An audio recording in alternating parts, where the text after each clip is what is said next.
everyone, and welcome to the 37th episode in our AI and You podcast series. Today is Monday, January 25th, 2021, and I'm your host, Vikar Saidi. I'm a computer scientist, an engineer, a lecturer, and a consultant. I'm also the author of several books. My most recent book is about artificial intelligence and is titled The Genome Affair. The Genome Affair is a speculative work. It examines what the world might be like if some of the more extraordinary capabilities forecast to be realized in AI over the next 20 to 30 years were actually realized today. Given the growing list of frightening existential threats humankind now faces, the book pays particular attention to the impact AI is expected to have on world affairs. The book is available in ebook format for those who prefer to read on a digital device, but it's also available in a high-quality paperback edition. The Genome Affair is available on Amazon, so I hope you'll take the time to read it and to leave a review. Amazon book reviews are very helpful for writers. I'm very interested in how science and technology influence world affairs and the big questions facing humankind.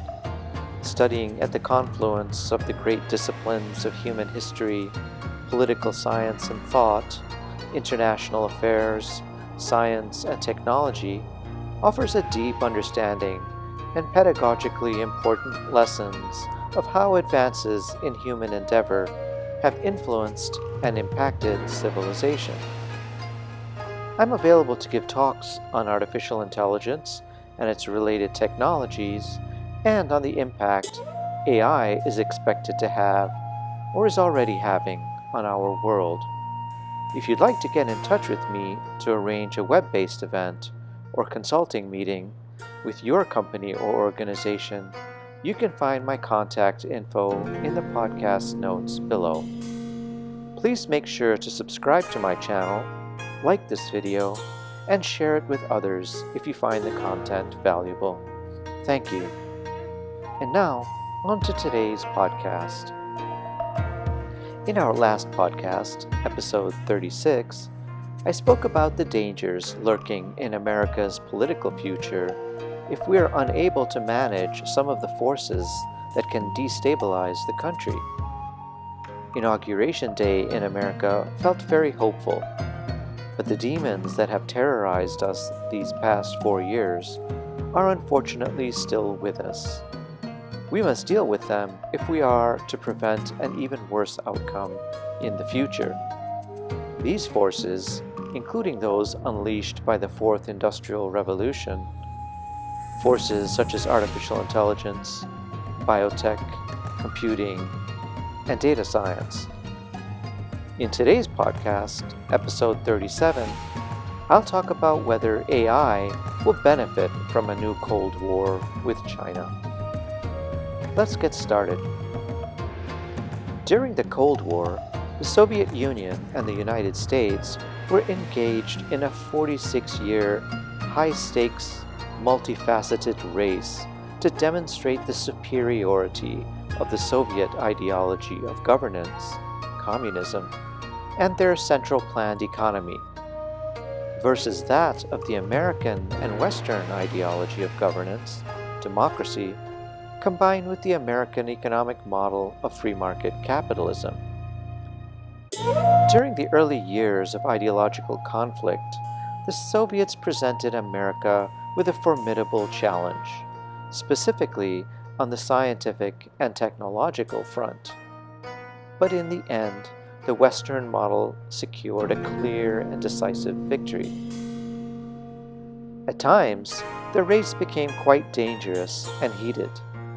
The Korean War in the early 1950s, the failed Bay of Pigs invasion followed by the Cuban Missile Crisis of the early 1960s, and the Vietnam War in the 1960s and 1970s are important examples.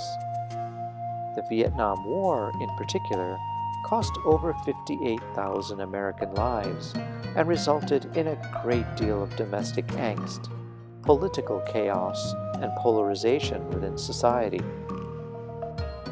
But at the same time, this unplanned ideological conflict between these new 20th century superpowers led to tremendous advancements in Western science and technology, and the subsequent application of these advancements across a myriad of industries. Today, America and the West are facing the prospect of a similar Cold War scenario with China. So many thinkers around the world are left wondering what the consequences will be.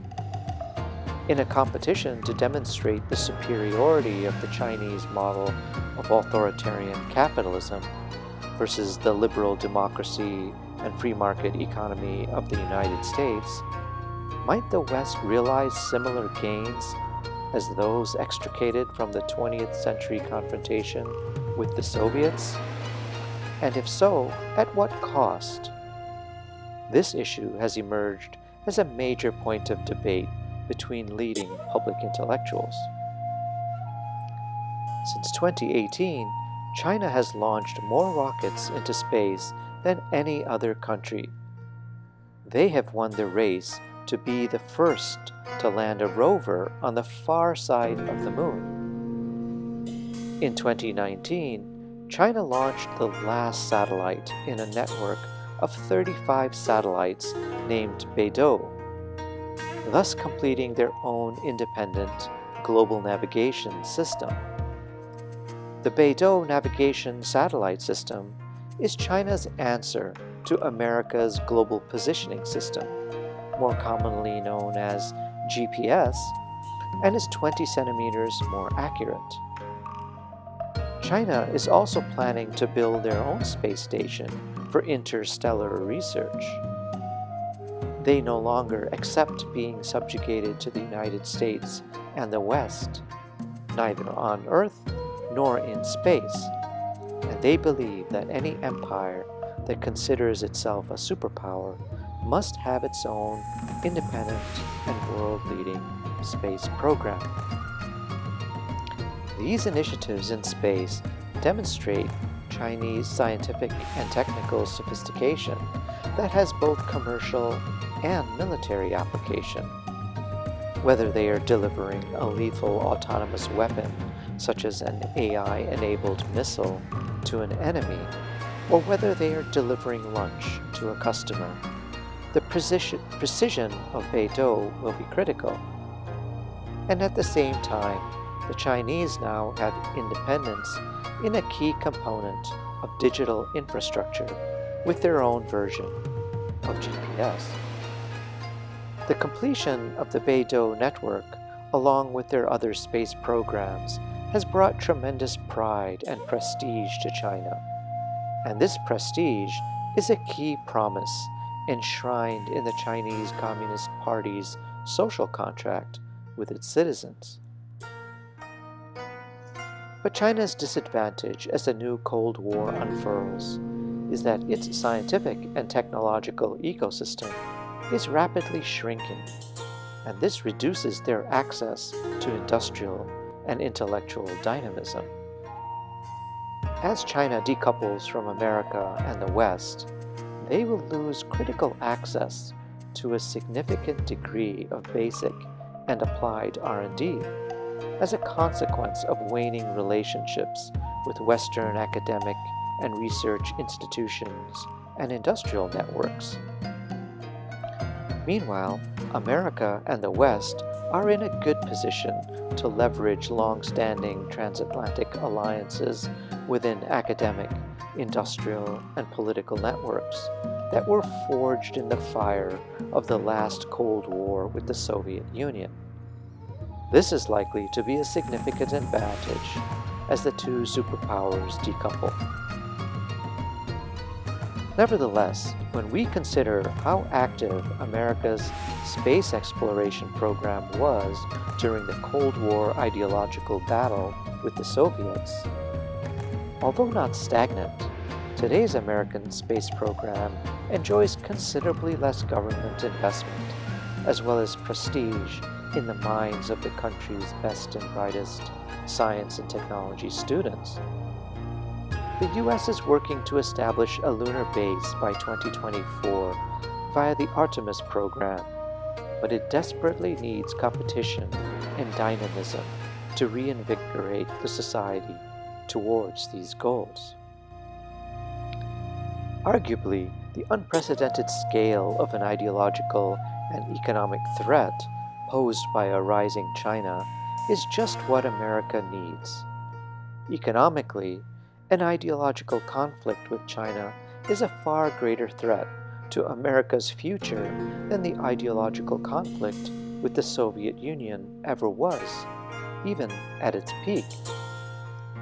The initiatives in space with Beidou and their moon rover demonstrate China's genuine desire to be seen as a world leader. This and a defense budget greater than that of the next four countries combined means China will continue to push the frontier in interstellar militarized and AI-enabled space exploration, and America and the West will have no choice but to redouble their efforts in this regard, as they did during the 1960s. As previously mentioned, America has a distinct advantage left over from the Cold War with the Soviets: their network of global alliances. China lacks such a network of sophisticated and trusted allies in the developed world, so they will have to go it alone.